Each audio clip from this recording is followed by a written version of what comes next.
Тансан потеряет трезубец в битве с Тяньжэньсюэ. Что он будет делать без своего божественного оружия? Против серьезных противников трезубец морского бога был крайне эффективен, но без него Тансан будет полагаться больше на молот чистого неба и навыки 100 тысячелетних костей. Хорошо, что к этому времени у него будет целых 8 колец на молоте. Как же это произошло? Столкнувшись с богиней 100-го ранга, Тансан не сдавался и показал всю свою мощь. Однако от массивного удара его трезубец отлетел на 1 километр, атакуя Тяньжэньсюэ. Тансан в это же время устремился в противоположную сторону, оставив трезубец. Тяньжэньсюэ взяла его в руки и начала рассматривать. Вес 54 тонны не был для нее слишком тяжел. Она внимательно проверила трезубец, но ее ангельская сила принципиально не могла войти в это оружие. Не говоря уже об использовании, она не могла даже просто его уничтожить. Уже став богом, Тяньжэньсюэ, конечно, понимала, что трезубец морского бога, который она держала, был таким же, как ее меч ангела.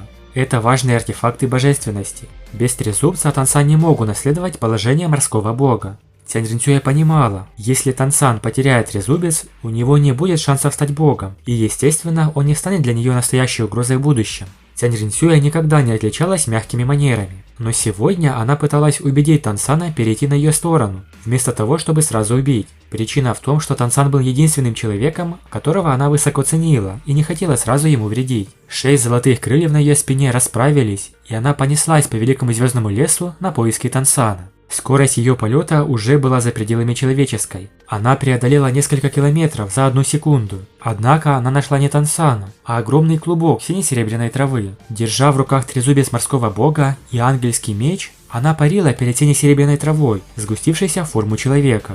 Тансан ее перехитрил, потому что смог избежать ее божественной силы. Это превзошло все ожидания Тяньжэньсюэ. Она почувствовала себя кошкой, играющей с мышкой. Человек и бог. Разрыв в силе, несомненно, был огромной пропастью. Несмотря на то, что Тансан уже был близок к уровню бога и почти завершил 8-е испытание, он все еще был просто человеком, а не богом. Но он дважды ставил Тяньжэньсюэ в тупик. В основном это произошло из-за ее небрежности. Если бы она атаковала Тансана с самого начала, у него не было бы времени на уловки.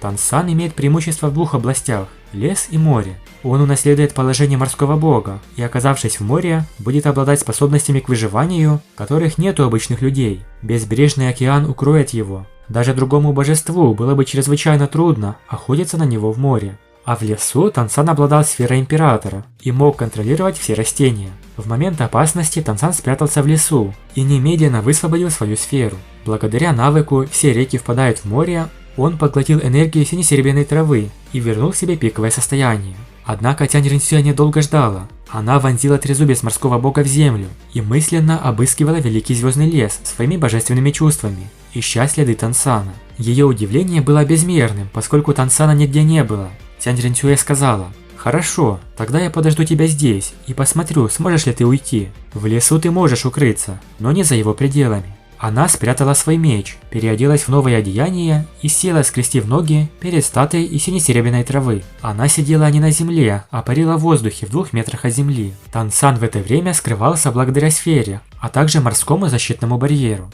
Тансан разлегся на земле и глубоко задумался. Временами он слегка улыбался, когда волна божественного света пролетала рядом. Так прошел целый день. С его нынешней силой поддержание сферы и морского барьера в течение долгого времени не было проблемой. Однако он не мог просто сбежать, потому что должен вернуть трезубец морского бога. Вырвать его из рук мастера божественного уровня было еще труднее, чем все 7 испытаний, которые он прошел. К тому же у Тансана было мало времени. Он должен был уйти, чтобы как можно скорее присоединиться к своим товарищам и унаследовать положение морского бога. Через некоторое время Тяньжэньсюэ все же обнаружила Тансана. Она сказала: «Я думала, что эта игра в кошки-мышки затянется надолго». Тансан слегка улыбнулся. Тяньжэньсюэ подняла руку с трезубцем морского бога. «Твой божественный инструмент действительно тяжелый». Ее шутливое выражение лица говорило, что даже оружие, на которое Тансан полагался, уже в ее руке. По сути, все уже решено. Тансан взглянул на темный трезубец морского бога и придумал кое-что интересное.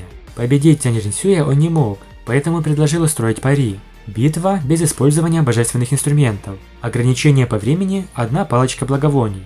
Если Тяньжэньсюэ не сможет поймать Тансана за это время, он выиграет, и у него будет 3 дня форы, то есть он сможет убежать. Довольно интересно, чем все закончится.